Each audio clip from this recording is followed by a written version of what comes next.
Avant de commencer, avec Laurent, on voulait adresser un grand merci à tous ceux qui ont mis une pièce pour qu'on puisse venir ici représenter la Réunion ce soir, ce week-end en tout cas. Voilà, merci beaucoup.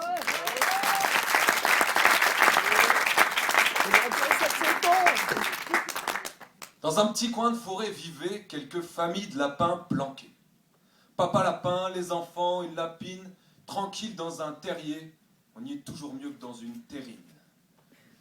La forêt respirait le bien-être et la tranquillité, une sensation de bonheur qu'on imagine parfois. Dormir, manger, baiser sans s'arrêter, ça sent bon le sapin, la terre et le gland des bois. Chaque foyer s'entendait à merveille et la bouffe manquait pas. On donne, on échange, un jour on dépanne, le lendemain on reçoit. La bectance c'est sacré et chez les lapins, on se carotte pas.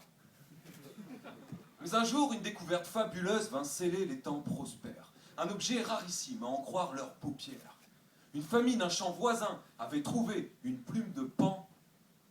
On en avait déjà vu une, mais il y a très longtemps. La trouvaille fantastique devint plus convoitée qu'aucune. Puis on en trouva d'autres à l'orée des bois. Quelques familles en trouvèrent même deux, mais pas question d'en donner une. Ou alors, en échange de quoi? Plusieurs carottes devinrent monnaie d'échange. 3 racines vitales contre une plume de la belle oie. Et ce n'est qu'un début, les comportements deviennent étranges. Hier, un lapin a vendu son toit. Hier, un lapin a vendu son foie, oubliant sa tristesse dans l'alcool des bois. Abattu plus de plumes pour boucler les fins de mois, même sa femme s'est barrée avec un lièvre bourgeois. Hier, une lapine a vendu son foie, a perdu ses lapros, plus de plumes, pas de choix. Plusieurs frères ont même surpris Pantois, leur sœur faire le tapin pour gagner quelques noix. La forêt tout entière subit des transformations. On plaça des litières pour les riches dans les troncs. Loin des beaux quartiers, les clairières s'encanaillèrent. Il règne la loi du civet. Quand ça se barre en couille, on dit que ça pue l'oignon. Des clapiers vinrent compléter le décor austère. Des terriers empilés jusque très haut dans les airs. On y squatte les entrées, pas plus de 3, c'est la loi. On y entasse les déplumés, les lapins de 7 jours, les parias.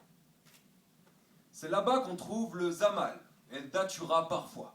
On s'explose les yeux quand on force sur la dose, et les douleurs intestines se transformèrent dans les bois en soirée clandestine appelée myxomatose.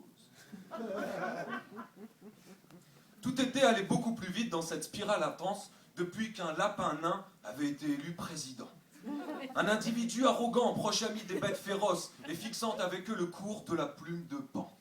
Fixant avec eux des quotas d'immigration, expulsant d'un adieu les écureuils, les hérissons, réduisant à néant toutes les relations enclines au métissage de la forêt qui devint consanguine.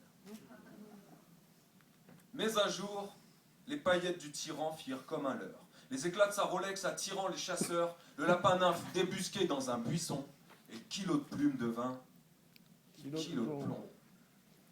Ce slam n'est pas une fable et les lapins s'en sont sortis. D'ailleurs, aujourd'hui, dans les bois, vous êtes témoins, tout est calme, hein. C'est pas des conneries. Béni sera le jour où les humains seront sauvés, quand les chasseurs seront passés, et qu'un kilo euro ne sera plus qu'un kilo de papier.